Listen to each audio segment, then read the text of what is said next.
Hello and welcome to HIV Talk Show. My name is Alton and I'm here with my dear friend Aimee. And we're going to talk to you today about good friend of ours that or mine who passed away of HIV, but it happened to be Aimee's dear husband who passed away of HIV.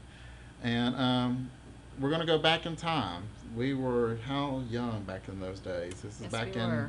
91. Shall we not tell our ages? But Oh, well, we don't have to go that we far, do won't we? go that far back, but it was a while ago. So HIV and drug therapy has changed radically since then.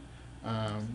some of the acceptance of HIV has changed, but some of it stayed the same. Mm-hmm. Me and Aimee have known each other.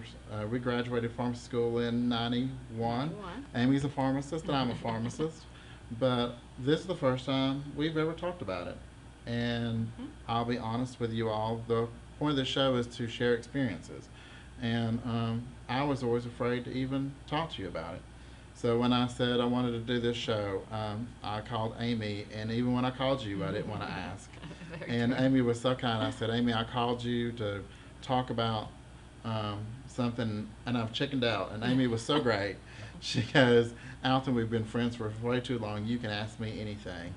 And when she did, that was, I said, I want to do this show, and I want to dedicate it to Claude and the memory of Claude, because he was one of the best people I have ever known, and he truly was a great man.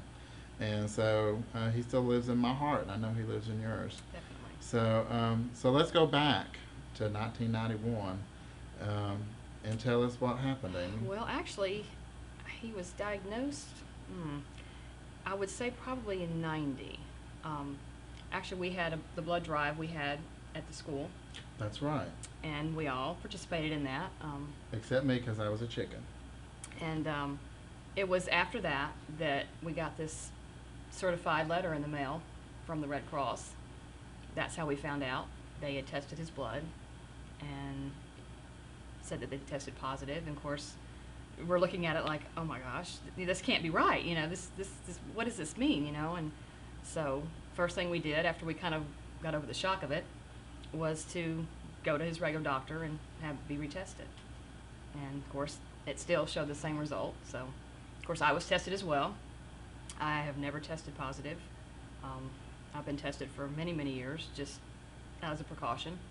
But so at that point, you know, he said, okay, well, this is what we're dealing with. You know, what do we need to do to treat it? I mean, he immediately went into treatment right away. So he went into treatment right away. Yes. He did and, not you know, hesitate. No. The doctor we went to was his regular family doctor, so you know, he wasn't quite as up on it. So we started educating ourselves about what treatments were available at that time and what was the therapy of choice. And you know, he immediately started going into that right away, and took it religiously as he was supposed to. And that pharmacy background probably helped both of you. Yeah, you know, sometimes it's good and bad. Sometimes you know too much, but that was one thing that, you know, it just, the hard part was not being able to tell your friends or your family. I mean, we struggled with that for a while, because at that point, you know, if you find out that's what is your situation, you know, you feel like that's a death sentence, you know, and it was really hard to tell our parents. That was very difficult. How did you sit him I down? he told his parents himself. I wasn't there when he told his parents. I took my mom aside, just the two of us, because she was very close to him, and I knew it would be difficult. And I had younger brothers who were not probably old enough to understand at the time what was going on, so I didn't really want them to be involved. But you know, she didn't take it well. But you know, this is what we're dealing with, and we're doing everything we can to, you know, to get treatment for him. And you know, it took a while for them to get used to it, but it took him a long time to feel comfortable saying anything to any, you know, friends, because he just didn't know how people would feel about it. So people were still very afraid. So he just, you know, didn't really say a whole lot about it. I'm sure one thing that everyone wants to know is how he got HIV. They really don't know exactly. When he was in high school, he had been out hunting with his father, and he actually backed onto a live power line that had fallen out in the woods and was electrocuted. And he was in the hospital for, I think, about 3 months, severely burned from head to foot. And during that time, that was in the early 80s, he was obviously received a lot of blood transfusions, and that was before a lot of screening was done, and so they just assumed that it must have been during one of the surgeries to repair all the damage from the electrocution that he actually contracted it. That's the only reason I can think of that he would have, because he didn't participate in any other activities that would have been normally associated with contracting it. So when you got the letter, how did you feel? I mean, how did you Oh, I did a lot of crying that night. That was tough. And I remember we were getting ready to go out of town for some kind of a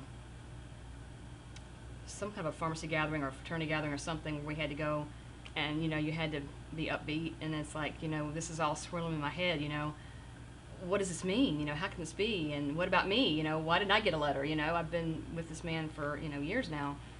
Something, there's a lot of things, a lot of questions, and trying to pretend to be happy when, inside you were just, scared and frightened and sad all at the same time.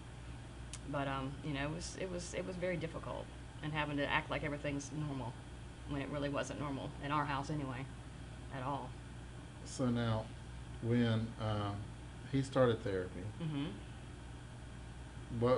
what were you trying to do? Were you trying to always be encouraging? Were you Oh, talking yeah, to him a lot? absolutely. Yeah. Did he try to withdraw? Did he? No, he didn't. I mean, he wasn't really that kind of person. He was a fighter, as you know. He just, he's like, well, this is what I got to do. This is what I got to do. And I think he was on AZT at the time. That was the drug that he was on, and he had to take it like 4 or 5 times a day. So he got a watch with a little, and every time that watch beeped at a certain time, he knew it was time to take it. And he was really good at just kind of taking it without people really knowing what he was doing. He would just pop it in and. So was he on therapy when we were in school together? Absolutely. And Yes. I never knew. See, yeah. He was good. He was very good at just, making it just a part of his everyday life and not letting it, be a big issue. See, that's one of the things that I look back and Mm-hmm. go, what did I not do as well as a friend? Mm-hmm. Because I should have known, or I should Well, have no. figured it out, or.